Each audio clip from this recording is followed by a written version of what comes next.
Esse bate-papo, a gente convidou o André Portela, que é advogado especialista nessa relação de aluguel. O ponto de partida, André, já é o contrato. Isso precisa ser feito em toda situação nessa relação de aluguel de um imóvel. Boa tarde, bem-vindo. Boa tarde, pessoal. Boa tarde, Anne. O direito brasileiro permite que as relações contratuais entre as partes não sejam necessariamente vinculadas com um contrato escrito, pode ser através de um contrato verbal. Mas é muito mais seguro para as duas partes ser feito um contrato escrito, onde você vai regrar tudo que está ali combinado, deixar tudo certinho, sem problema para ninguém. É comum as pessoas se surpreenderem com alguma cláusula. É preciso ler com cuidado o que está assinando? Com certeza. A partir do momento que você assinou, aquele contrato é lei entre as partes que assinaram aquele contrato. Então, tudo que você assina pode ser executado, pode ser imposto que você exerça aquela obrigação do que tá no contrato, né? Eu falei há pouco, André, que existem questionamentos dos dois lados, tanto de quem está alugando, quanto também de quem alugou. Quais são as situações mais frequentes que você costuma observar? Vamos lá. De quem aluga o imóvel, o inquilino, a situação mais frequente é em questão de termos de habitabilidade do imóvel, ou seja, tem uma infiltração no imóvel que o proprietário não quer corrigir, tem um problema de instalação elétrica ou hidráulica que o proprietário não quer corrigir, que isso tudo é obrigação do proprietário, né? Se o imóvel que ele recebeu daquele formato. Já do outro lado, o lado do proprietário do imóvel, o que a gente mais encontra de reclamação é inadimplência. O locatário está lá utilizando o imóvel e não está pagando, né? Então teria que entrar com processo de despejo e tudo mais para desocupação daquele imóvel e cobrança do aluguel em aberto. Vamos então dar alguns exemplos, André. Se a pessoa que alugou um imóvel perceber que a casa ou que o apartamento não está sendo cuidado da forma adequada, que as janelas estão danificadas, que a parede está com infiltração e que não tinha nada disso quando o imóvel foi alugado. Quem é o dono da casa, do apartamento, pode pedir que o inquilino se retire antes do prazo contratual? Veja só, nesse caso, primeiro ele tem que pedir o reparo, né? Tem que pedir para que aquele inquilino realize o reparo. E para isso, inclusive, o locador, o proprietário do imóvel, ele tem o direito de vistoria. Ele pode comunicar ao inquilino, daqui a 48 horas eu vou vistoriar o meu imóvel. Ele pode vistoriar e se identificar que tem alguma coisa diferente do momento de quando ele alugou, ele pode sim solicitar o reparo. O não cumprimento desse reparo causa o descumprimento do contrato e aí sim, pelo descumprimento do contrato, gerar o pedido de despejo. Até porque o diálogo é extremamente importante nessa relação, né, Anne, entre a pessoa que está alugando e também o inquilino. Ô, Michael, eu queria saber também aí do especialista se em todo contrato de aluguel é preciso ter um fiador, é obrigatório ter um fiador, porque muitas vezes o proprietário que vai alugar, ele exige, ele pode fazer essa exigência? Perfeito. Anne pergunta sobre o fiador. Ele é obrigatório em toda a relação de contrato, André?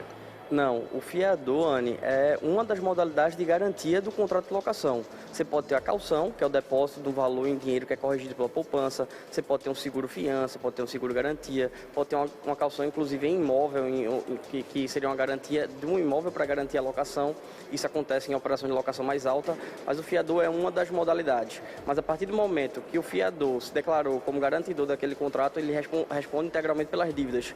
Ele e o cônjuge, que tem que assinar junto também na fiança. A gente se surpreende também, André, com aquela situação que o dono da casa chega para o inquilino e diz assim, olha, a partir do mês que vem o aluguel vai aumentar R$50, mas isso não estava no contrato.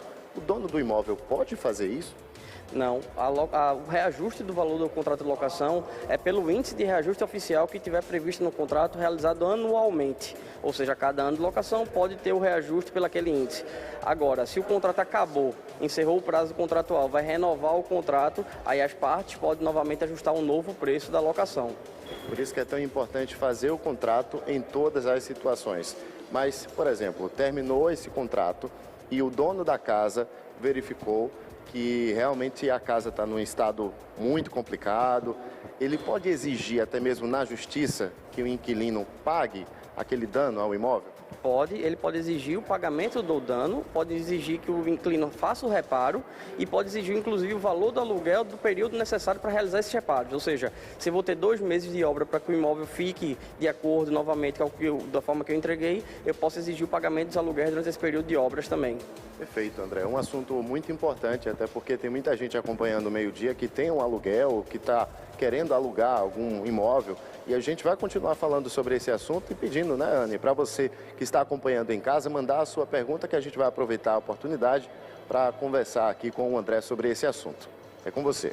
Michael, estão chegando muitas perguntas aqui para a gente, por exemplo, de quem é a obrigação de pagar IPTU, se o dono do imóvel ele pode mandar o inquilino embora a qualquer momento, porque ele precisou do imóvel. Estão chegando muitas perguntas, a gente vai responder para você. Se você também quiser mandar a sua pergunta, 991680167 é o número do nosso WhatsApp, 991680167. Daqui a pouquinho o Michael volta, tá, para responder essas perguntas.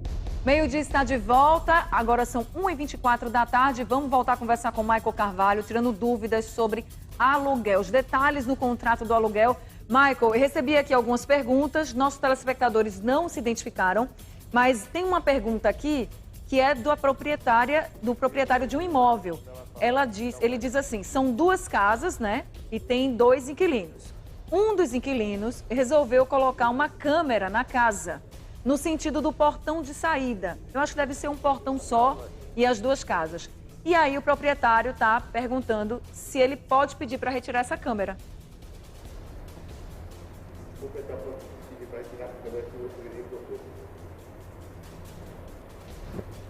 Pois é, Anne, a gente segue aqui acompanhando essas dúvidas, né, tirando essas dúvidas sobre esse assunto. E eu começo primeiro pelo IPTU, porque você me perguntou de quem é a responsabilidade, se do inquilino ou do dono do imóvel. André, quem deve pagar esse IPTU? Vamos lá. Mais uma coisa que é importante ter no contrato, né? Porque o IPTU, como condomínio, a taxa ordinária, qualquer uma das partes pode ser responsável pelo pagamento, vai depender do que está estabelecido no contrato.